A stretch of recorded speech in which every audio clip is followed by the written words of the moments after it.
20 years after I donated sperm, I was contacted by a woman asking for child support. When I said no, my wife called me heartless and left. While at work I got a phone call from my wife, telling me to get home immediately, as there was a woman at our door, claiming that her son is mine. Dumbfounded, I left work early and rushed home to find a woman a bit older than me, and a teenage boy sitting in my living room. My wife pulled me aside and asked what was going on. I told her I had no idea, then walked over to the woman. I asked who she was and what she was doing here. She just stood up, grabbed her son, and said, "Jeremy, this is your dad." The kid just looked awkwardly at me, barely making eye contact. I asked why she thought I was the child's father. She told me she did a DNA test, and found me on one of those ancestry websites. She explained that about 16 years ago, she bought some sperm and got pregnant. She explained how her husband was sterile, and they agreed to use a sperm bank. Only as her son got older, the more distant her husband got, until he finally left them both. He told her he didn't want to raise someone else's baby. She had been struggling ever since, so she thought that the actual father might want to meet his son, or at the very least provide financial support. I told her that her story was sad, and I'm sorry her husband left, then asked if we could speak in private, away from the kid. My wife took him into another room and I got real with this woman. I told her once again I was sorry for her struggle, but there was nothing I could do for her. She said she was hoping if I saw the boy,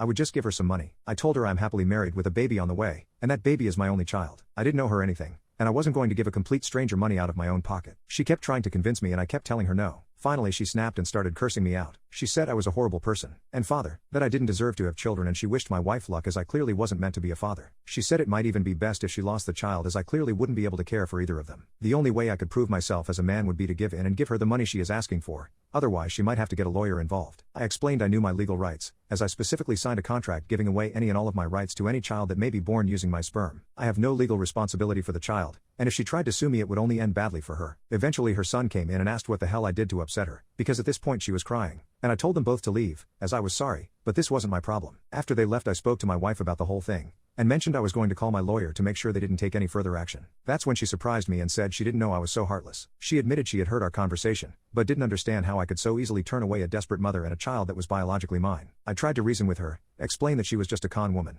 but she just wouldn't listen. She started spiraling out of control and came up with all these awful scenarios, saying I would leave her and the baby too and abandon them with nothing. I told her there was a big difference between abandoning my wife and child, and selling my sperm. She said it wasn't that big of a leap, and learned some awful things about me today. Then she packed a bag and left for her parents. Her mom called me, and said I was a horrible man for abandoning both my children like this, and I wasn't the man she thought I was. I contacted my lawyer, and he says that if the woman did try to come after me, there was no legality backing her up, especially since I still had a copy of the contracts I signed back in college from the times I donated. But now I don't know what to do about my wife. How can I convince her I would never abandon her and our child?